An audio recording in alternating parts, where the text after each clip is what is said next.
Ibu Sri Handayani adalah salah satu sosok pahlawan tanpa tanda jasa. Beliau berusia 50 tahun dan bertempat tinggal di Dusun Templek, Desa Jambon. Selain menjadi seorang pendidik, beliau juga memiliki pekerjaan sampingan sebagai seorang penjahit. Hal ini mengingat penghasilannya sebagai guru tidak cukup untuk memenuhi kebutuhan keluarganya. Pada awal beliau mengajar, hanya ada sekitar 29 siswa dalam satu sekolah. Banyak tantangan yang dihadapi beliau selama menjadi pengajar di SD tersebut. Salah satunya akses jalan. Akses jalan menuju sekolah kurang layak untuk dilalui kendaraan. Hal ini berakibat pada waktu tempuh beliau yang menjadi lebih lama dan menyebabkan beliau sering terjatuh ketika di perjalanan. Kemudian pada tahun 2006, setelah menyelesaikan pendidikan D2-nya, beliau pindah ke SD Kecil Pojok, Dusun Wates, Kecamatan Pulau Kulon, Kabupaten Grobogan.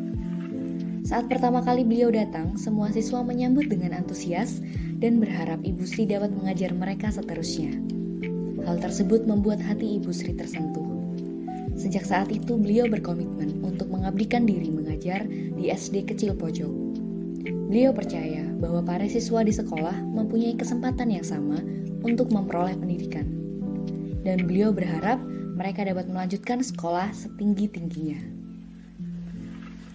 Dalam film berjudul Pengabdian untuk Negeri ini, terdapat beberapa penerapan core value ASN yang bisa dilihat dari tokoh Ibu Sri Handayani. 1. Berorientasi pada pelayanan. Ibu Sri Handayani mengerti betapa butuhnya Dusun Wates akan pendidikan dasar yang layak. Selain itu, beliau juga mengajar siswa-siswa SD dengan ikhlas demi kemajuan pendidikan di dusun tersebut. Dan juga, beliau bekerja dengan keras di SD Kecil Pojok dalam wujud rasa sabar, mengajar siswa-siswa SD yang relatif sulit untuk diajari. 2. Loyal. Ibu Sri Handayani berdedikasi tinggi di SD Kecil Pojok dengan niat yang kuat untuk meratakan pendidikan. Beliau mengharumkan nama guru dan menjadi teladan bagi ASN. Beliau juga memegang teguh kesetiaan kepada negeri sesuai tugas dan fungsinya sebagai guru. Dan beliau juga tidak mementingkan kepentingan diri sendiri dalam menjalani perannya sebagai guru. 3. Adaptif. Ibu Sri Handayani mampu menyesuaikan diri dengan medan yang terjal, jarak sekolah yang jauh, dan sarana prasarana sekolah yang kurang memadai. Beliau memahami karakteristik siswa di SD Kecil Pojok, seperti seberapa besar niat yang siswa miliki dan bagaimana latar belakang mereka. Beliau juga menguasai metode pengajaran yang cocok untuk menghadapi siswa SD Kecil Pojok dengan karakteristik yang ada. Dalam film tersebut ditemukan pula poin-poin pelanggaran core values sebagai berikut. 1. Berorientasi pada pelayanan. Ibu Sri Handayani mengusahakan untuk melayani masyarakat dengan sepenuh hati. Namun pemerintah terlihat masih kurang perhatian dalam memberikan fasilitas sekolah. Selain itu, pemerintah daerah tidak memberikan fokus pada pembangunan jalan di Desa Wates. Sampai-sampai Ibu Sri Handayani harus seringkali terjatuh di jalan. 2. Kompeten. Tenaga pengajar di film ini juga tidak bisa memberikan kualitas pengajaran terbaik karena kurangnya kesadaran masyarakat akan pendidikan. 3. Harmonis. Lingkungan kerja di film ini tidak terawat dengan baik dan membuat suasana belajar mengajar menjadi kurang kondusif. Selain itu, pemerintah bersama guru-guru kurang dalam kepedulian dan pengelolaan sumber daya guru sampai-sampai Ibu Sri Handayani khawatir tidak ada lagi guru yang bersedia mengajar di SD Kecil Pojok, andai dirinya pergi. 4. Kolaboratif. Guru-guru kurang andil dalam sinergi untuk meningkatkan keadaan SD Kecil Pojok. Dan lagi, pemerintah kurang membuka kesempatan bagi guru lain untuk turut memperbaiki keadaan sekolah. Dan 5. Adaptif. Pengembangan inovasi dan kreativitas menjadi tersendat karena terbatasnya akses untuk ke sekolah dan jalan menuju sekolah sangat terjal. Dan pemerintah belum melek dengan kritisnya keadaan yang ada di SD Kecil Pojok. Dampak dari pelanggaran core value ASN tersebut adalah 1. Sulitnya memberikan pelayanan prima kepada masyarakat.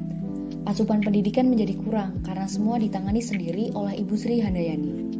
2. Materi yang disampaikan oleh tenaga pengajar tidak bisa diserap secara maksimal, dikarenakan ruang belajar yang tidak nyaman. 3. Sulitnya medan untuk menuju lokasi juga membuat pemerintah kesulitan dalam memberikan bantuan. 4. semakin tertinggalnya pendidikan masyarakat yang ada di sekitar. 5. Menurunnya minat belajar siswa. Dan 6. Rendahnya keinginan tenaga pengajar baru untuk ikut mensejahterakan pendidikan di Dusun Wates karena medan yang terlalu buruk. Lalu, bagaimana solusi alternatif terkait hal ini? Pertama, pemberian bantuan baik dari segi fasilitas maupun sumber daya manusia dari pemerintah daerah. Kedua, perbaikan jalan menuju lokasi sekolah. Ketiga, diberikannya pelatihan khusus untuk tenaga pengajar untuk memberikan pelayanan yang terbaik. Dan yang terakhir, dapat melakukan sosialisasi kepada masyarakat sekitar terkait pentingnya pendidikan. Dan apa konsekuensi penerapan solusi ini? Pertama, pemberian bantuan akan menunjang aktivitas belajar mengajar menjadi lebih baik. Akan tetapi apabila tidak tersalurkan secara tepat, maka hanya akan menjadi fasilitas yang tidak berdaya guna. Selanjutnya, core value ASN kolaboratif akan lebih mudah dilaksanakan apabila akses menuju ke lokasi dapat diperbaiki. Tetapi untuk itu diperlukan anggaran yang tinggi dan biaya perawatan ke depannya. Selanjutnya, pengajar akan lebih berkompeten. Hanya saja ada kemungkinan para pengajar akan menghindari lokasi sekolah yang pelosok untuk mengabdikan diri. Dan terakhir, masyarakat akan menjadi melek pendidikan dan menjadi lebih sadar akan pentingnya sekolah. Tetapi hal ini harus diimbangi dengan peningkatan fasilitas yang ada. Dari video tersebut dapat kita simpulkan bahwa kita harus berpegang teguh kepada core value ASN dimanapun kita berada. Ibu Sri telah menjadi tokoh teladan bagi seluruh tenaga pendidik di Indonesia. Beliau telah mendedikasikan dirinya untuk memberikan pendidikan terbaik kepada generasi penerus bangsa, tidak peduli apapun tantangannya. Tentunya, kita sebagai generasi muda harus melihat hal tersebut sebagai sebuah teladan ketika bekerja nanti.